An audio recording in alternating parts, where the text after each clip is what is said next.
লোকে আমায় ভালোই বলে, দিব্যি চলনসই। দোষের মধ্যে একটু নাকি মিথ্যে কথা কই। ঘাটশিলাতে যাওয়ার পথে ট্রেন ছুটেছে যখন, মায়ের কাছে বাবার কাছে করছি বকম বকম। হঠাৎ দেখি মাঠের মধ্যে চলন্ত সব গাছে এক এক রকম ভঙ্গি ফোটে, এক এক রকম নাচে। ওমা দেখো, নৃত্যনাট্য! যেই বলেছি আমি, মা বকে দেয়, বড্ড তোমার বেড়েছে ফাজলামি।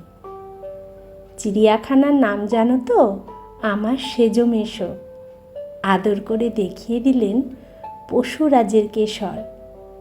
কদিন পরে চুন খসানো দেয়াল জুড়ে একই, ঠিক অবিকল সেই রকমই মূর্তি যেন দেখি।